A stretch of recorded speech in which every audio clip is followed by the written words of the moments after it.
오늘 하나님 주신 말씀 이사야서 9장 1절에서 7절까지 말씀입니다. 이사야서 9장 1절에서 7절까지 말씀, 제가 든 성경 978페이지에 기록이 되어 있습니다.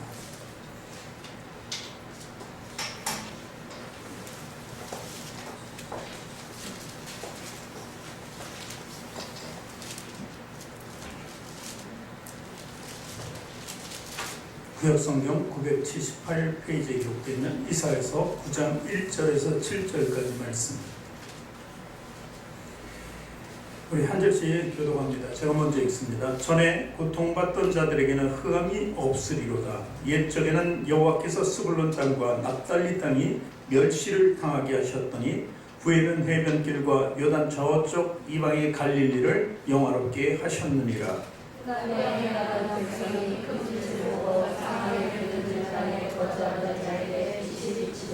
주께서 이 나라를 창성하게 하시며 그 즐거움을 더하게 하셨으므로 추수하는 즐거움과 탈취물을 나눌 때의 즐거움 같이 그들이 주 앞에서 즐거워하오니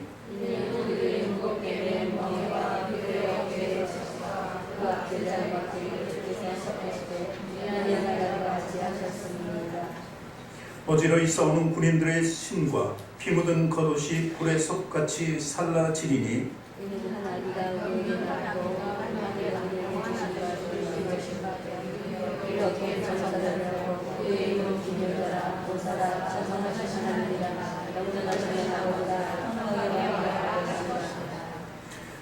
우리 6절 말씀, 7절 말씀을 다시 저하고 같이 읽습니다. 시작.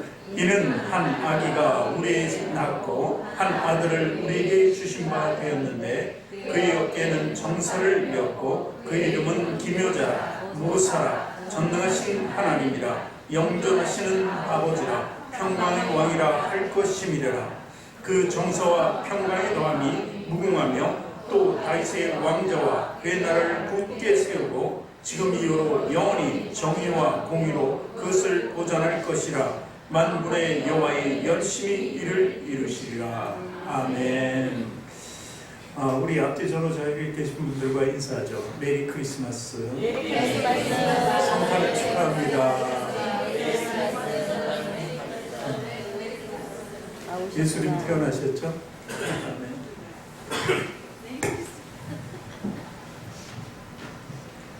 오늘 말씀 보면 이사야 선지자가 우리에게 전해준 말씀입니다. 예언의 말씀이죠. 예수님께서 이사야가 이제 BC 700여 년 전에 활동하던 선지자인데 그 주전이잖아요. BC가 주전, 예수님 오시는 걸 기점으로 해서 주전 주후라고 합니다. 그래서 이제 BC라는 건 주전이라고 해서 이사야는 BC 720년, 760년 그 사이에 활동했던 인물입니다. 지금은 영어로 하면 AD라고 그러죠. 주후, 주님 오시는.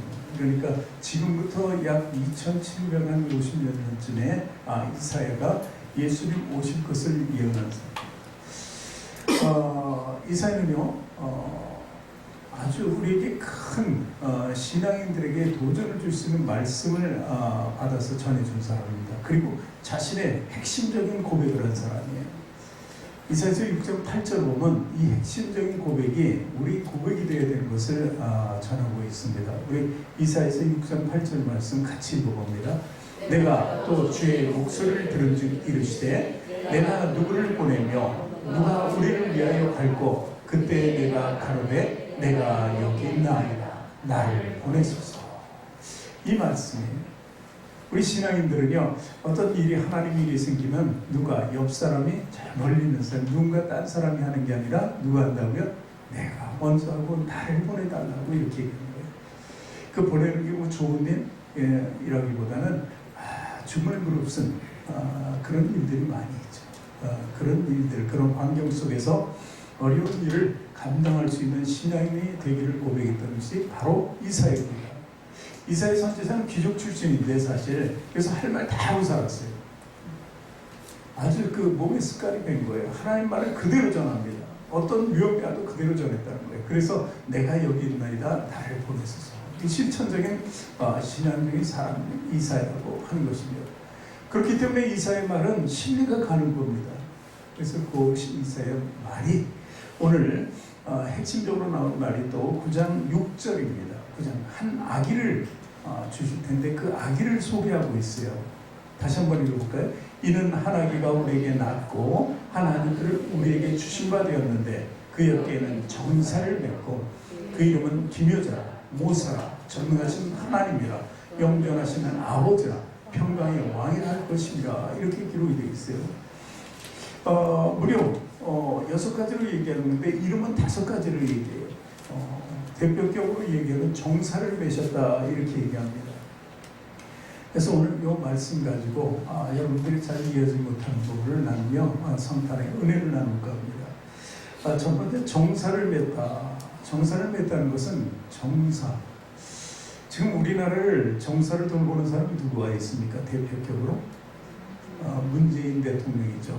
뭐 잘하든 말든 하여튼 지금 우리는 그에게 임기 동안을 맡긴 상태입니다. 그래서 정사를 우리 대한민국 정사를 낸 사람은 문재인이다. 그럼 미국은 누가 해야죠? 트럼프요. 탄핵을 하니 많이 해도 좌우지간 지금 현재는 미국을 통치하는 정사의 미국 국회 맨 사람은 바로 트럼프라는 것이죠. 일본은 아베고 중국은 시진핑이고 아시게도 북한은 또 김정은이라는 사람이 있습니다. 이 강나라를 이제 통치하는 것이죠. 이 통치하는 개념이 사실 기독교입니다. 그래서 누가 통치한다고요? 우리는 하나님이 통치합니다. 이 미국도 있고 한국도 있고 중국도 있고 일본도 있고 세계 많은 나라들을 다 통치하시는 분은 하나님이시다. 직접 통치하는 것 같이 보이지는 않지만 모든 것이 하나님의 계획대로 가고 있다는 거죠. 이 성경에 기록된 대로 계속 진행되어 가고 있는 것이 바로 하나님이 모든 세상의 주관자다 하는 것이죠. 그런데 그 정사를 누구에게 주셨냐면 한 아기에게 주셨다. 그 아기는 바로 예수 그리스도라는 것입니다.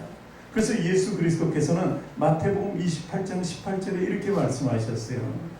같이 읽죠. 예수께서 나와 일러 가라사대 하늘과 땅의 모든 권세를 내게 주셨다. 누가 주셨다고요? 아버지 하나님이 나에게 주셨다는 거예요. 모든 권세를. 그러므로 예수님이 우리를 통치하신다. 온 세상을 통치한다고 이렇게 말씀하고 계시는 것입니다. 우리가요 대단한 사람이라고 느끼지 않습니까? 왜냐하면요 그 예수님이 우리와 동행하기 때문에 함께 하시기 때문에 내 끝날까지 너와 함께 하시겠다는 그 예수 그리스도 때문에 우리는 정말 대단한 사람이에요. 어떤 사람도 우리 위대한 가치를 낮게 이렇게 평가할 수 없는 겁니다. 하나님이 높이셨기 때문에 그렇죠. 자, 그럼 이름을 소개합니다. 기묘자라고 이름을 소개합니다. 기묘자. 제가 좀 나이가 있어서 이제 좀 깜빡깜빡할 때가 있더라고요. 그러니까 예를 들어서 이런 겁니다. 분명히 차키를 가지고 나와서 어디다 뒀는데 내가 잘 두는 곳에 뒀는데 생각이 나질 않는 거예요. 이게 차키를 도대체 어디다 뒀지? 내가 둔 자리에 꼭 뒀는데 이게 웬일이지? 이게 묘한 일이네. 이런다 혼자서 그죠? 이런 일 당해보신 적 많이 있죠. 분명히 그 자리에 놨는데 하면서 이것 때문에 서로 다투기도 해. 내가 놨는데 그것도 몰라. 기억도 못해. 막 이제 집에서. 그런데 이럴 때 묘하다는 얘기잖아요. 참 묘하네. 바로 기묘자라는 게 바로 그런 뜻입니다. 묘하다 하는 것이죠. 묘하다. 묘하다. 이 영어로 얘기하면 기묘자를 원더풀이라고 기억합니다. 원더풀이라는 건 놀랍다는 거예요. 놀랍다. 왜 놀라울까요? 아기 예수의 탄생과 아기 예수의 공생의 사역과 그 죽음을 보면 정말 놀랄 수밖에 없어요. 기묘한 거예요. 그렇지 않습니까? 예수님께서 많은 병자들을 고치셨어요. 죽은 자도 살렸다는 것입니다. 그렇지 않습니까? 그뿐만이 아니죠. 본인 스스로 십자가에 매달려 죽으셨는데 살아나셨어요. 부활하셨어요. 그리고 많은 제자들이 보는 가운데 승천하셨다는 거예요. 이게 다 묘한 일 아닙니까? 그래서 기묘자다. 우리 사람으로서 생각할 수 있는 그 한계를 넘어 이런 일은 절대 있을 수 없는데 하는 그 일들을 다 예수님께서 이 땅에서 행하셨다는 거예요. 먹는 것까지도 그렇잖아요. 물고기하고 떡 500이어를 가지고 어떻게 했어요? 5,000명을 장정 5,000명을 먹이고도 12광줄이 남았다. 이런 게 정말 묘한 것입니다. 그래서 예수님께서는 기묘자라고 이미 이사야가 얘기했고, 예수님께서 이 땅에 오셔서 공생의 사역에서 그 모습을 다 드러내셨다는 것입니다. 그래서 예수님이 당연히 기묘자다, 이렇게 볼 수 있습니다. 또한 모사라고 합니다. 모사라는 게 뭐냐면 이렇게 쉽게 얘기하면 됩니다. 지혜와 그리고 덕이 뛰어난 사람, 굉장히 뛰어나기 때문에 모든 일을 해결해 줄 수 있는, 그래서 우리는 영어 카운셀러라고 하죠. 카운셀러, 상담자라는 것입니다. 구약에서는 하나님께서 일일이 대답하셨습니다. 하나님이 상담을 해주신 거죠, 어쩌면은. 그런데 예수님이 오셔서 공생의 사역 동안에 예수님께서 모든 자의 상담자가 됐어요. 예수님께서 찾아가셔서 다 상담을 해주신 거예요. 병 고치는 것, 죽음에서 살아나는 것, 모든 것을 예수님이 찾아가신 것을 볼 수 있습니다. 그래서 지금 누가 우리 상담자가 되십니까? 성령님이죠. 그래서 예수님께서 이제 승천하실 때 너희에게 선물을 준비했는데 바로 보혜사 성령입니다. 내가 이제 너희를 떠나지만 너희에게 더 좋은 유익이 되는 그 성령님을 너희 주겠다, 이렇게 말씀하셨어요. 그래서 성령님은 항상 같이 계시니까 보혜사라고 하죠. 예수님께서 그리고 올라가서 너희를 위해서 어떻게 무슨 일을 하신다고요? 짐을 진다고 했어요. 짐. 그렇다고 예수님이 우리가 떨어진 것은 아니고 집집이었고 올라가셨잖아요. 그러니 이 땅이 안타깝죠. 우리만 사는 것이. 그래서 보혜사 성령님을 이 땅에 주셨다. 어쨌든 그래서 모사, 상담, 그리고 변호사의 역할을 합니다. 우리가 죽었을 때 하나님 앞에 올라갈 때 그 증거로, 이 친구는 그래, 우리 성도들을 향해서 그렇죠. 올라가게 되면 이제 제가 올라갔다고, 이 이영복이라고 하는 이 사람은 생명책에 이름이 기록되어 있습니다. 나를 믿고 그 보혈로 죄 씻음을 받고 구원받은 자입니다는 것을 증거해주는 변호사라는 것입니다. 그러니 예수님의 이름이 모사라는 건 당연한 것이죠. 그 다음에 전능하신 하나님이다. 하나님 한 분 아니에요? 근데 우리가 믿는 하나님은 한 분이신데 삼위일체라고 그러죠. 그래서 성부, 성자, 성령 이렇게 해서 그 분 중에 한 분이라는 거예요. 그래서 전능하다는 것은 안 되는 일이 없다는 것이죠. 사실 하나님도 예수님도, 물론 예수님께서는 성자라고 해서 아버지의 뜻을 들어서 다 일을 하시는 분이에요. 그럼 우리 인간을 창조하실 때 분명히 그랬어요. 우리가 우리 형상대로 만들자 할 때 우리라는 단어가 복수했기 때문에 이 전능, 이 능하신 분이 세 분이라는 것을 우리는 알 수 있습니다. 그래서 전능자이시고 또 이 전능자라는 것을 우리가 또 알 수 있는 거예요. 전능자가 정말 할 수 있는 일이 뭔지 아십니까? 세 가지입니다. 세 가지. 여러분 알라딘이라는 영화 봤어요? 알라딘? 요즘에 새로 나왔었죠, 얼마 전에. 근데 거기 지니가 등장하잖아요. 재밌어요. 아주 재밌게 각색해서. 근데 지니가 그 램프에서 나와서 이제 자기를 꺼내준 주인한테 내가 다 소원을 들어줄게. 세 가지 소원 들어주는데 세 가지는 안 돼. 세 가지 소원은 들어주는데 어떤 소원? 안 되는 것 세 가지를 얘기합니다. 뭘까요?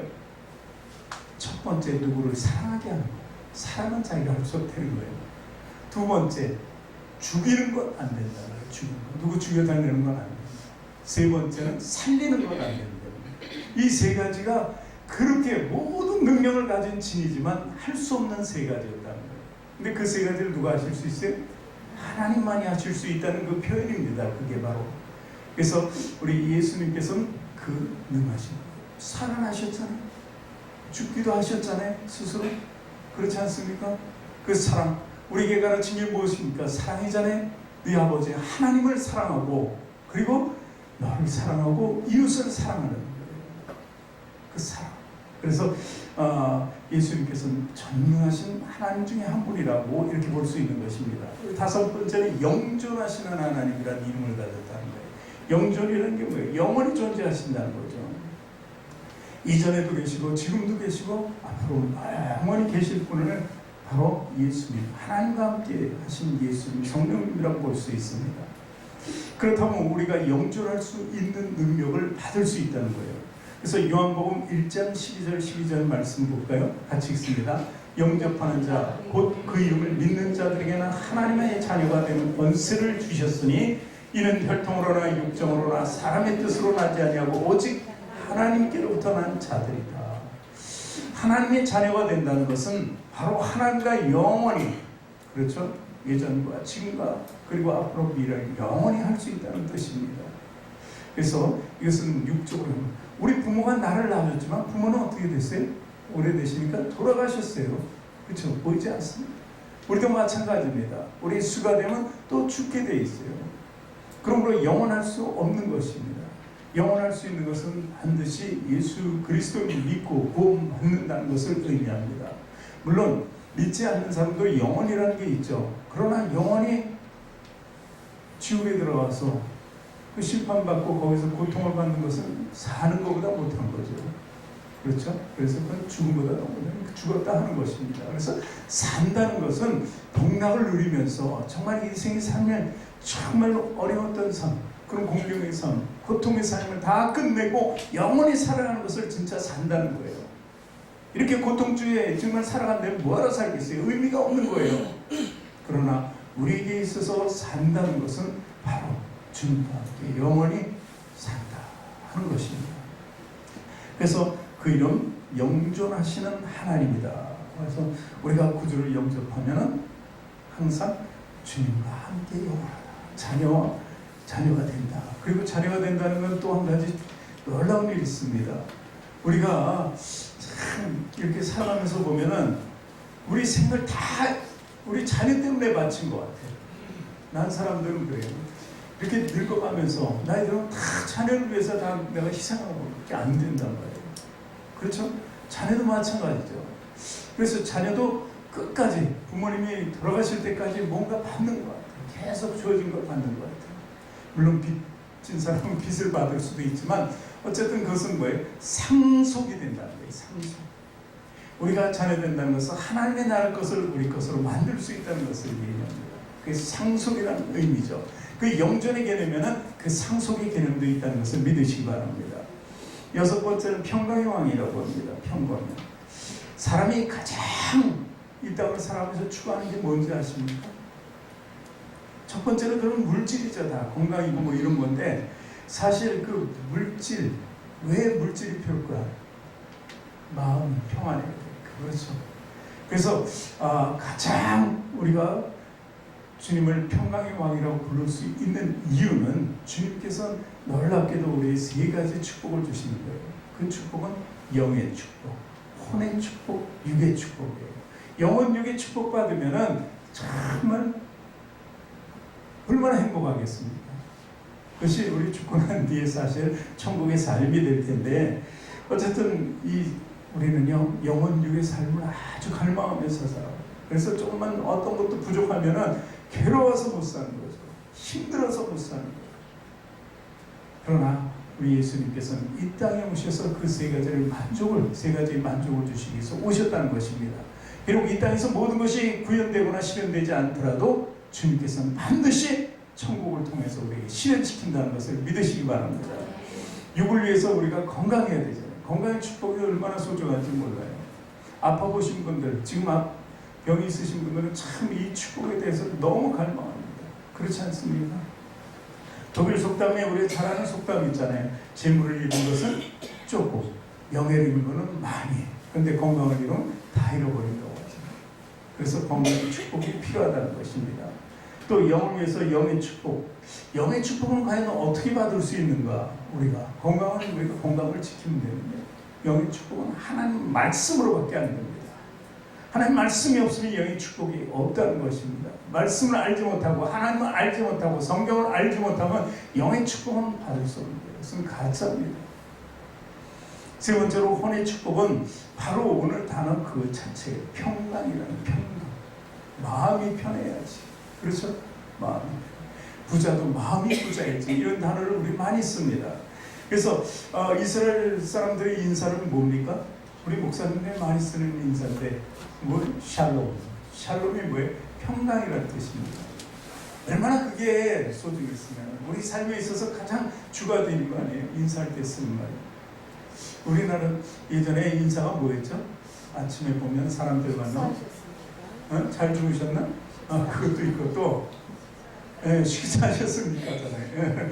얼마나 굶주렸으면 밥 먹는 거예요. 얼마나 어렵게 살았으면. 이럴 때는 보릿고개가 겨울엔 지나간다 그러죠. 그러니 밥 먹었냐는 게 정말 힘들었단 말이죠. 근데 실제로 우리에게서는 샬롬이 그리스도인에서 샬롬처럼 서로 주고받는 좋은 인사는 없다는 것입니다. 그런데 예수님께서 이 땅에 오신 이유가 뭐예요? 평강. 위에 써 있죠? 누가복음 2장 14절에 어떻게 기록되어 있습니까? 지극히 높은 곳에서는 하나님께 영광이요 땅에서는 하나님이 기뻐하시는 사람들 중에 평화로다. 이렇게 하고 있는 것입니다. 이것이 바로 예수 그리스도께서 이 땅에 오신 목적이라는 것입니다. 우리 성탄절은 바로 그런 것을 기념하는 자리입니다. 여러분 크리스마스가 되면 이렇게 한 번씩 쓰는 예화가 있습니다. 1870년 독일과 프랑스가 전쟁을 할 때죠. 전쟁 중에 크리스마스가 맞았습니다. 이 병사들이 양쪽 진영에서 정말 긴장한 가운데서 서로를 어떻게 하면 죽이고 이길 수 있나. 그럴 때 너무나 긴장되었죠. 그런데 크리스마스 날이 됐을 그때 어떤 한 병사가 일어나서 노래를 하죠. 오 거룩한 밤 별들 반짝일 때 거룩한 주 예수 나신다.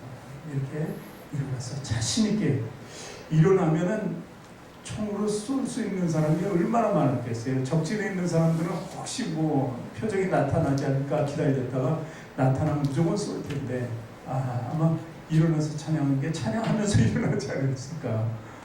그래서 그 찬송을 하니까 많은 사람들이 그 들었어요.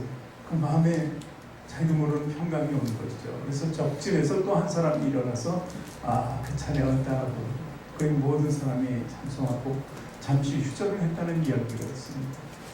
그렇습니다. 이 아기 예수 그리고 우리 그리스도 예수께서는 이 땅에 평강을 주십니다.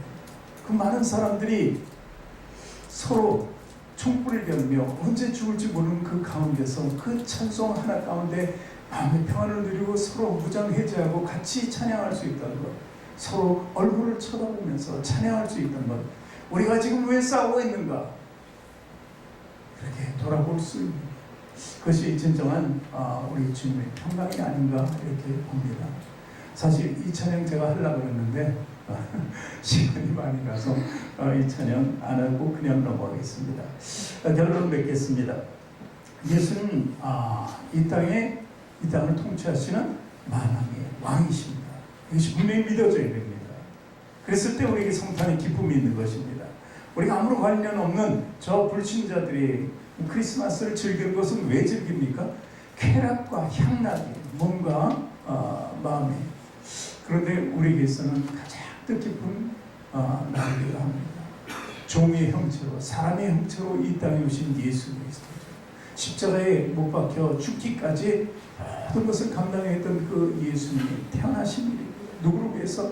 나를 위해서, 여러분들을 위해서라는 것입니다. 자, 그래서 그 이름은 기묘자라.